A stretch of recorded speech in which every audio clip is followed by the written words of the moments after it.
কোথাও ঘুরতে গেলে কিভাবে যে 2 দিন কাটতে যায় কিছুই বুঝি না। মানে কইতে কইতে 2 দিন কাটতে যাক। যাই হোক, আগে বলেন তো সবাই কেমন আছেন? আমরা কিন্তু খুব ভালো আছি। এইটা ছিল দ্বিতীয় দিন, মানে মামার বাসায় যেদিন গেলাম ওই দিন তো রাত হয়ে গেছিলো। পরের দিনের এটা কাহিনী। এখন ওই যে সাদা একটা বিল্ডিংয়ের মতন দেখতেছেন, ওইটা একদম সিঁড়ি বায়া বায়া উঠতে হবে, কোনো লিফটের ব্যবস্থা নাই। এখন মামা বলতেছে ওইটার মধ্যে নাকি আমাকে উঠাবে। এখন আমি বলতেছি যে পরিমাণ কাঠফাটা রোদ, ওইখানে আমি জীবনেও উঠবো না, তাও আবার পায়ে হাইটা হাইটা সিঁড়ি বায়া বায়া, না সম্ভব না। তার সাইতে পোলা গই থমাস মামাস আছে, এডি দিয়া অগৈঠু উঠাই, ওরা একটু খেলুক, খেয়েই ভালো। তবে পার্কটা কিন্তু অসাধারণ বড় ছিল আর অনেক বেশি সুন্দর ছিল। তো তারপরে এই যে দেখেন একখান থমাসের মধ্যে তারা উঠছে, আর স্টিয়ারিংটা কার কাছে জানেন? ওই যে আমার পৃথুর কাছে। যত যাই হোক, তার কাছ থেকে আগে কেউ ওই গাড়ির ওই স্টিয়ারিংও নিতে পারবে না। আর যেটা মানে তার পছন্দ সেইটা সে আগে নিবে, যে কোনো জিনিস খাবার হোক যাই হোক সবার আগে তার করতে হবে। তা নাইলে কিন্তু অবস্থা খারাপ। মানে যে কি যে তুল কালাম, তার সাথে বাই থাক, তুইই আগে নে। ওগুলারে তাও মানান যায়, কিন্তু ওইটারে মানান যায় না। এরপরে এই যে দেখেন আমারে উড়েই ছাড়লো এই জায়গায়। মানে উঠার পরে ভাই আমি যে মানে কি যে একটা শান্তি এই জায়গাটা, সেটা আসলে ভাষায় প্রকাশ করার মতো না। এত পরিমাণ রৌদ্র, মানে 8 মাসের কথা যেহেতু, সেই সময় তো প্রচুর পরিমাণে গরম থাকে, রোদ যেমন আর গরমও তেমন। তো মানে এত ভালো লাগছে।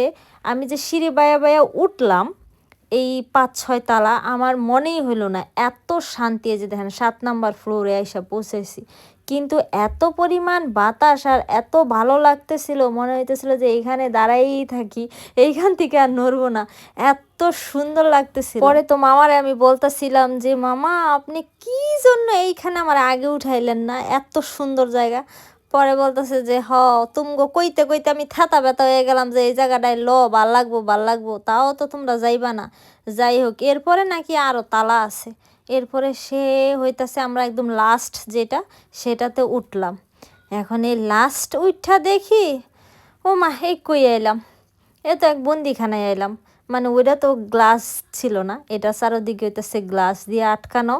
আর উপরে যেহেতু ছাদটা ফাঁকা ছিল, রোদ আইসা পড়তাছিল, এই কারণে একটুও ভাল লাগতেছিল না। পরে আমি বললাম যে না ভাই, আমি ওই উপর তালার দরকার নাই, নিচতলায় যাই, এখান থেকে সুন্দর করে দেখাও যায়, আবার হচ্ছে সে বাতাসও উপভোগ করা যায়, সব কিছু মিলে অসাধারণ। এখন ওই পোলারা তো নিচ থেকে দাঁড়ায় দাঁড়া সুন্দর করে দেখতে পারতেছে না। পরে আমি বললাম যে আয় কোলে আয়, আমি দেখাই। মানে উপর থেকে না দৃশ্যটা এত সুন্দর লাগতেছিল। এই যে দেখেন চারপাশটা, পাশে কিন্তু আবার সমুদ্র। তো এই দিকের যে মানে যে গাছগুলো দেখা যাইতেছে, ওইটা মনে হইতেছে একটা বনের মতন। আর এখানে সুন্দর একটা পার্ক। এখন এই পার্কটার ওখানে না আবার হচ্ছে ওই ট্রেনের মতো, বাচ্চারা চড়তে পারবে, ট্রেনের মতো আছে। তো সেইখানে হইতেছে আমার ছেলেরা বলতেছে ওই ট্রেনের মধ্যে উঠবে। তো আমরা বললাম যে তাহলে ট্রেনে যেহেতু উঠবে, তাহলে চল তাড়াতাড়ি চলে যাই, ওই যে অনেকে যাইতেছে ওই ট্রেনে। তো এখন তাড়াহুড়ো করে আমরা হইতেছে নিচে আর কি যাব, যাতে ট্রেনে ওরা উঠতে পারে। আরেকটা জিনিস দেখা একটু জুম করে, এই দেখেন ওই যে এই জায়গাটা দেখতেছেন না, এইখানটা হইতেছে ওই মানে জল দিয়ে আর কি খেলার যে জায়গাগুলি থাকে না পার্কের মতন, মানে হচ্ছে এর ভিতর দিয়ে বের হবে, নিচে গিয়ে টুপ করে জলের মধ্যে পড়বো, এটা একটা পার্কের মতন আর কি। তো দেখেন কতখানি জুম করে দেখাইলাম, তাই না? পরে হচ্ছে নিচে গেলাম, নিচে যাওয়ার পরে এখন মামায়ার সাথে আমি একটু পোস্ট মারা ছবি তুলুম। এমন দেখেন হাতের অবস্থা দেখেন, আমি একটু ছবি তুলুম। এই দিকে মামার আবার হঠাৎ করে মনে পড়ছে, হায় হায় হায় তগলগে না একটা ভিডিও করুম ভাবছি, এখন ওই ভিডিওটা কোনটা সেইটা তো খুঁজা পাইতেছে না। মানে এটা একটা কথা হইলো, হ্যাঁ হাতে নাগত একটা ভিডিও করব, সে এটা নাকি ভুলে গেছে গা। যাই হোক, আমি কই আপনি মনে করতে থাকেন, আমি এই পার্কটার চারপাশটা একটু ঘুরে ঘুরে দেখি কেমন। এই যে দেখেন খালি গাছগুলি, মানে এই রকম রৌদ্রের মধ্যে এই রকম সুন্দর গাছ, তার মধ্যে ছায়া থাকলে কি ভালোটাই না যে লাগে সেইটা আর বলার মতো না।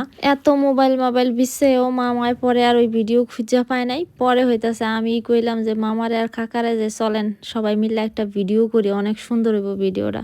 পরে তো এই যে ভিডিও আপনারা অনেক আগেই দেখে ফেলাইছেন। আর কাকার অভিনয় ছিল সেই দারুণ দারুণ একেবারে, মানে সবার অভিনয় সুন্দর ছিল।